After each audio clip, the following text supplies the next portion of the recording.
नमस्कार, हमारी खास पेशकश हेलो डॉक्टर में आप सबका बहुत बहुत स्वागत है। मैं हूं आप सबके साथ अनु। कोरोना के आंकड़े लगातार कम हो रहे हैं, लेकिन खतरा अब भी बरकरार है और सही जानकारी और प्रोटोकॉल का पालन ही आपको इस बीमारी से बचा सकता है। महामारी के दौर में वैक्सीन आपके जीवन के लिए सुरक्षा कवच का काम करेगा, इसलिए आपसे अपील है कि जब भी आपको वैक्सीन मिले आप वैक्सीन जरूर लगवाएं। हम लगातार आपको अपने खास कार्यक्रम हेलो डॉक्टर के जरिए सही जानकारी मुहैया करा रहे हैं। आपके पास भी कोई सवाल है या फिर कोई शंका है तो आप हमें कॉल कर सकते हैं, क्योंकि हमारे इस खास कार्यक्रम में एक्सपर्ट डॉक्टर्स की पूरी टीम मौजूद है जो आपके तमाम सवालों का जवाब देगी। तो फिर देर किस बात की, फोन उठाइए, कॉल लगाइए और समाधान पाइए।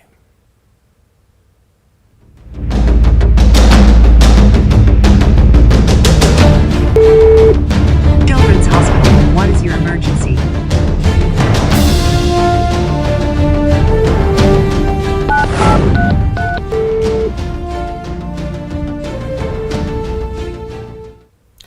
तो आज भी हम आपके शंकाओं का समाधान करेंगे, आपके सवालों का जवाब देने की कोशिश करेंगे। और जवाब देने के लिए डॉक्टरों की एक स्पेशलिस्ट टीम हमारे पास से हमारे साथ जुड़ी हुई है। उनसे आपका तारुफ करा देता हूं। डॉक्टर शील अवनीश हैं, कार्डियोलॉजिस्ट हैं, IGIMS से। साथ ही डॉक्टर AK झा हैं, डिप्टी डायरेक्टर IGIC के हैं। डॉक्टर अभिनव हैं, फिजिशियन, पटना एम्स के। आप तमाम लोगों का बहुत बहुत स्वागत है हमारे इस खास कार्यक्रम में। और मैं गुजारिश करूंगा उन लोगों से जो इस वक्त हमारे टीवी को देख रहे होंगे, News 18 को देख रहे हैं, अगर शंका है उनके मन में, कोई सवाल आपके मन में है, तो जो नंबर टीवी स्क्रीन पर फ्लैश हो रहा है आप उस पर कॉल कर सकते हैं, अपने शंकाओं का समाधान ढूंढ सकते हैं।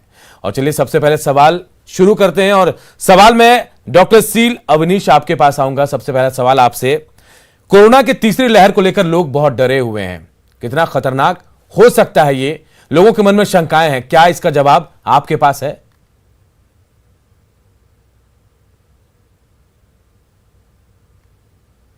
सेकेंड वेव में जिस तरह से पीड़ित हुए हैं, पूरा देश हमारा पीड़ित हुआ है, चाहे वो ऑक्सीजन को लेके हो, चाहे ओवरऑल उसकी इलाज को लेके हो, तो थोड़ा सजग होना तो बहुत हमारा बनता है। हमें नहीं मालूम कि थर्ड वेव का क्या इम्पैक्ट होगा, किस तरह से होगा और किन को होगा। अनुमानित है कि हमने ज़्यादातर जब वैक्सीनेशन सबको कर दिया है, 18+ वालों में भी टारगेट करके उनको भी कुछ हद तक किया है, बशर्ते कि सबका नहीं हुआ है।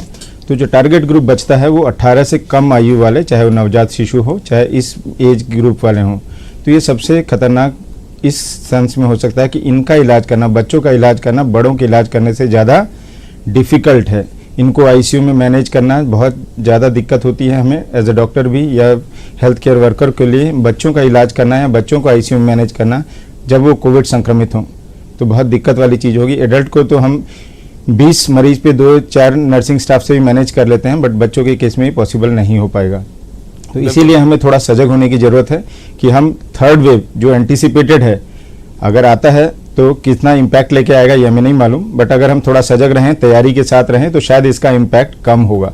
चलिए एक दर्शक हमारे साथ जुड़े हैं कि हाँ, उनका सवाल ले लेते हैं। डॉक्टर शील अवनीश करण मोतिहारी से जुड़े। करण, अपना सवाल करें, क्या सवाल है आपका? करण, आप तक मेरी आवाज पहुंच पा रही है?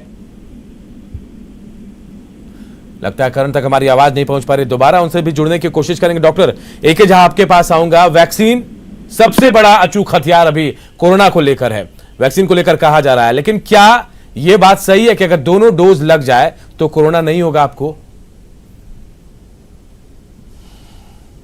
ये दुनिया भर के तमाम वैज्ञानिक अध्ययनों में एक से एक जो है एडवांस कंट्री में जी, जहां पर की रिसर्च वर्क सबसे ज़्यादा होता है, वहां पर इस बात की पुष्टि हुई है कि दोनों ही डोज वैक्सीन को लेने के उपरांत जो है मानव आबादी में कोरोना संक्रमण का बहुत ही कम जो है खतरा हो जाएगा। करीब करीब 95% जो है, 95 से भी ज़्यादा जो है। सबसे बड़ी बात यह है जो दोनों डोज लेने के उपरांत वो व्यक्ति जो है यदि संक्रमित भी हुआ तो उसको जो है उसका कॉम्प्लिकेशंस जो है, उसकी जटिलता जो है उस रोग की बहुत ही कम होएगी और उसको सीरियस होने का जो है ये भी बहुत कम मामला रहेगा।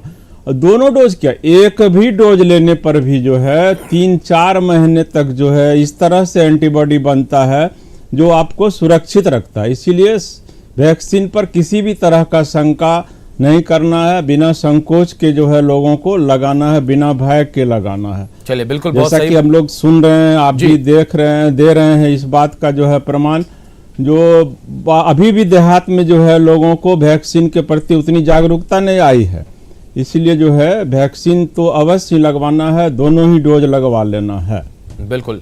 डॉक्टर अभिनव, मैं आपके पास आऊंगा। अक्सर लोग ये कहते हैं कि इस्तेमाल करना चाहिए सैनिटाइजर, हमें हर वक्त हाथ धोना चाहिए, लेकिन क्या ज्यादा सैनिटाइजर इस्तेमाल करना खतरनाक नहीं है? लोग ये कह रहे हैं कि स्किन को बहुत नुकसान पहुंच सकता है।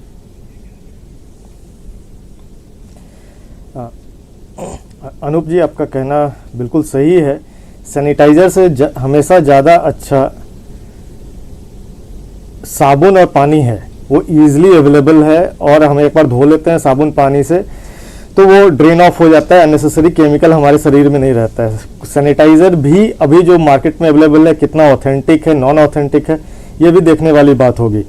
आज कुछ भी चीज़ में स्पिरिट मिला के उसको सैनिटाइजर कह दिया जाता है, तो उसके कारण बहुत सारे केसेस ऐसे आ रहे हैं इनका हाथ ड्राई हो जा रहा है। बहुत लोग तो चेहरे में भी लगा ले रहे हैं, वो भी गलत है, चेहरे में ड्राइनेस आ रहा है। तो ऐसा यूज़ करना चाहिए, एक स्टैंड अच्छी कंपनी का यूज़ करें, और दूसरा जिसमें ग्लिसरीन मिला हुआ हो, तो उससे हाथ का ड्राइनेस को आप बचा सकते हैं।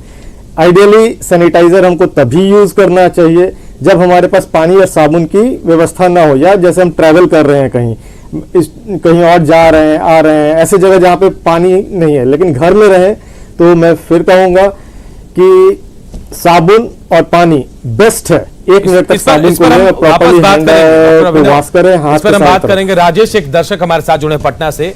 राजेश, सवाल करें आप, क्या सवाल है आपका?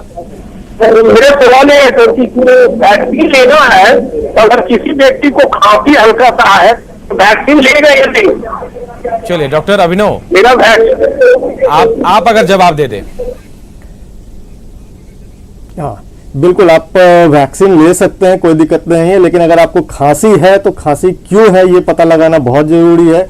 अभी के समय को देखते हुए, इस पैंडेमिक को देखते हुए, पहला सस्पिशन जी कोविड का होता है। वो एक बार कोविड आरटीपीसीआर, रैपिड एंटीजन जो भी इजीली अवेलेबल हो आपके आसपास में, वहां जरूर करवा लीजिए, रूल आउट कर लीजिए। और दूसरा भी अगर नहीं है तो दूसरा इन्फेक्शन का भी कॉजेज हो सकता है। खांसी है तो क्यों है ये हमें पता लगाना जरूरी है। लेने के लिए आप ले सकते हैं। तो चलिए, आपके सवाल जो शंका है वो उसका समाधान हो गया होगा। मैं एक बार डॉक्टर शील अवनीश के पास आऊंगा। डॉक्टर शील, क्या आप बता सकते हैं, कार्डियोलॉजिस्ट हैं आप, कितना नुकसान होता है फेफड़ों को, संक्रमण होता है हार्ट को, हृदय को, कितना नुकसान होता है अगर कोरोना हो जाए? रिकवरी के बाद क्या पूरी तरह से आप स्वस्थ हो पाते हैं? आपका हार्ट स्वस्थ हो पाता है? नहीं, ये सही अनूप जी, आप सही कह रहे हैं कि इसमें फेफड़ा तो सबसे मेन ऑर्गन है जो सबसे ज़्यादा इफेक्टेड होता है जी। तो उसकी तो हम बात अभी पहले हार्ट की करते हैं, जिसमें 20 से 25% केसेस में देखा गया है जो हार्ट के लक्षण आते हैं, हार्ट के सिम्टम्स होते हैं, चाहे वो हार्ट अटैक हो या दूसरे तरह के हार्ट के थ्रोम्बोसिस वगैरह की जो सिम्टम्स हैं। तो ये 20 से 25% कोरोना जो कोविड पेशेंट्स हैं उसके अंदर, जो नॉन कार्डिक पेशेंट्स है उसमें भी है, जो कार्डिक हैं उनमें तो हो ही रहा है, बट जो नॉन कार्डिक हैं उनमें भी हमने बहुत सारा जो थ्रोम्बोसिस की रेट देखे हैं कि कार्डिक कोरोनरी आर्टरी थ्रोम्बोसिस वगैरह में पिक्चर वैसे आए हैं पेशेंट्स में जिनमें हार्ट अटैक के लक्षण हैं। तो इसलिए हार्ट का इन्वॉल्व होना बहुत कॉमन है ये कोविड के केसेस में। और लंग तो 100% केसेस में इन्वॉल्व होते हैं, बट डिपेंड करता है कितने परसेंट केसेस में कितना परसेंट इन्वॉल्व हो रहा है, चाहे वो 5% है, 10% है, या पूरा जिसको हम सीटी स्कोरिंग के माध्यम से आज के डेट में देखते हैं कि सीटी स्कैन हमने कराया उसका स्कोरिंग देखते हैं कि लगभग लंग का कितना हिस्सा हमारा इन्वॉल्व हो रहा है। और जितना परसेंट इन्वॉल्वमेंट होता है उतना ही लॉन्ग टर्म सिक्विली, लॉन्ग टर्म जो इसका इफेक्ट है कोविड का फेफड़ों के माध्यम से वो पता लगता है। जिसका मान लीजिए हम कह रहे हैं कि 20 सीटी स्कोर है, तो इसका मतलब लंग जो है काफी हद तक इन्वॉल्व है। तो इसमें कुछ दिन के बाद भी हमें इसका इफेक्ट दिखेगा कि लंग के अंदर फाइब्रोसिस, मतलब लंग का वो हिस्सा जो है थोड़ा सा सिकुड़न आ जाती है, उसमें आगे चल के उनको सांस की दिक्कत थोड़ी बहुत रह सकती है, बट उसको हम अपने व्यायाम या फेफड़ों के एक्सरसाइज के माध्यम से रिकवर कर सकते हैं। एक दर्शक है, बहुत अच्छा